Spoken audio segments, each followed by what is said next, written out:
Mike, you've got a story here about certain WordPress plugins being purchased and intentionally backdoored. Can you tell us more about that? This is a really interesting story that came out a little earlier this past month. Effectively, you had a developer of a CAPTCHA plugin inside of the WordPress repository. It was quite popular, and it was used on many, many sites. And they sold the free version of their plugin to a company that came along and wanted to acquire that. The company that purchased that plugin released an update that contained a backdoor. It was actually an update that occurred outside of the official WordPress repository, took them to a different download site, would pull down a backdoor and set up an administrative credential for the writers of this plugin, and then it would remove itself.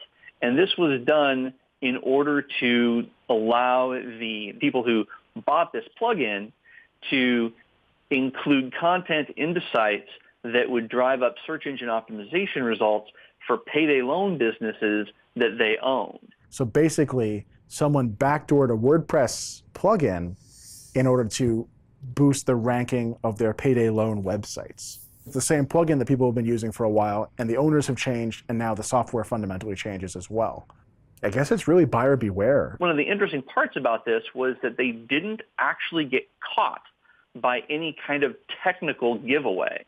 What happened was they got delisted because of a copyright violation because they used the word WordPress inside of their branding and advertising for the plugin. Then there was another company that just happened to do reverse engineering and evaluation of delisted plugins sort of in the course of their normal business and discovered at that point that this plugin was actually malicious and notified WordPress, and then this started a broader investigation. The point of WordPress is to make it easy for people to set up websites, and people who are non-technical are going to use it, and people love to use those kinds of plugins because they add functionality really quickly without need to learn any more code. But you have to rely on the people who wrote them, and in this case, the people who bought them. And in this case, it's not just one plugin. I think these guys went ahead to buy a couple of plugins, I think 4 or 5 plugins, and that's what they leveraged to basically, exploit it. Well, that also sort of reminds me that, working on a free plugin that you give away to people, it can feel really good to give back to a community in that way.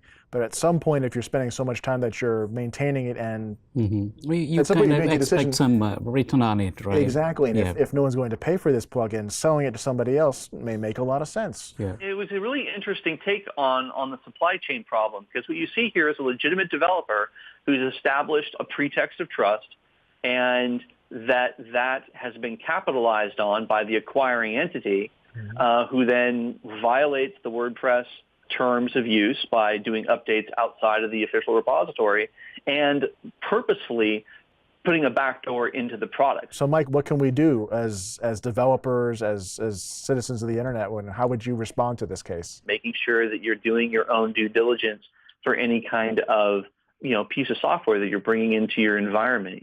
Test it in the lab first. In more than one case, it's going to save you from creating potential problems that could have a much greater impact than what was occurring here. When you are using the plugins, try to verify them. For example, you take a snapshot of network connections, that's one way, and what kind of executables, maybe, the file sizes, those all give a little bit of indicators. If you are using WordPress, probably a good time to go back and check all the plugins that you're using. Very few people actually look at the source code, but at least who it's coming from and who is providing it to you.